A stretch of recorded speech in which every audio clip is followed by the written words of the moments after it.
ప్రార్థన చేసుకుందాం ఫస్ట్. పరిశుద్ధుడా, విమోచకుడా, నీ పరిశుద్ధ నామమును బట్టి వందనాలు చెల్లించుకుంటున్నాను తండ్రి. మరి ఉదయకాలంలో నీ పాద సన్నిధికి వచ్చేటప్పుడు మమ్మల్ని బలపరిచినందుకు వందనాలు బ్రహ్మ. ఈరోజు నాకు ఇచ్చిన వాగ్దానం చదువుతుండగా బ్రహ్మ నీ స్వరం వినిపించండి, సన్నిధి ఉంచాలి దేవా. నాకు ఈ సంవత్సరం ఏ విధంగా నువ్వు నాకు తోడుగా ఉండాలని, ఏ విధంగా నువ్వు నాకు మేలులు చేయాలని, నువ్వు ఉద్దేశించి నువ్వు నీ చిత్తం ఏంటిదో నాకు బయలుపరచమని, నీ నామానికి మహిమ తెచ్చుకోమని యేసు నామంలో స్తుతించి ప్రార్థించి వేడుకుంటున్నాను తండ్రి. ద్వితీయోపదేశకాండము 33వ అధ్యాయము 25వ వచనము చదువుకుందాం. 25 వచనం చదువుతావా? 25వ వచనం.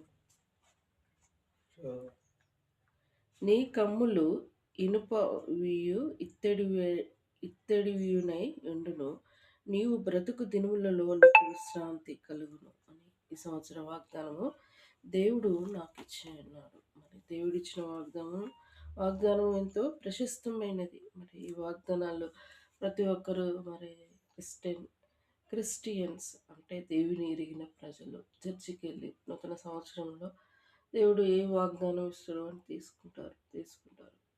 కొందరేమో బైబిల్ పెట్టి అట్నే మర్చిపోతూ ఉంటారు. కాదు, మర్చిపోవడం కాదు, చదివి ఆ రోజుకే మురిసిపోవడం కాదు.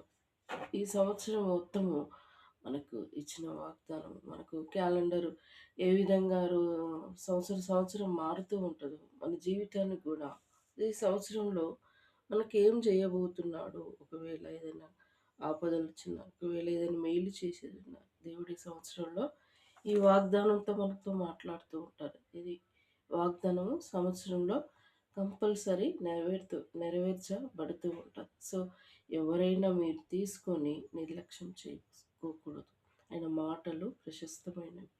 అవునంటే అవును, అది జరుగుతూ ఉంటుంది. మనుషులైతే మనం ఏం చేస్తుంటాం, ఈ వాగ్దానం చేసి ఇది చేస్తాం, తర్వాత చేయలేని శక్తి లేకుంటే మర్చిపోతాం, విడిచిపెడుతూ ఉంటాం. దేవుడు అలా కాదు. ఆయన మన జీవితంలో ఏం చేయాలనుకుంటాడో అది కంపల్సరీ చేస్తూ ఉంటాడు. సో నాకు ఈ సంవత్సరం వాగ్దానము, నీవు బ్రతుకు దినములలో నీకు విశ్రాంతి కలుగును. మరి నా జీవిత యాత్రలో నేను రక్షింపబడిన నాటి నుండి నేటి వరకు నా స్థితిగతులు దేవునికి తెలుసు కాబట్టి నేను బ్రతుకు దినములలో నా ఆయుష్ను ఇంకా పొడిగించాడు, నాకు విశ్రాంతి కలుగజేస్తాడని సంవత్సర వాగ్దానం ఇచ్చాడు. దేవునికి వందనస్తులై ఉన్నాను.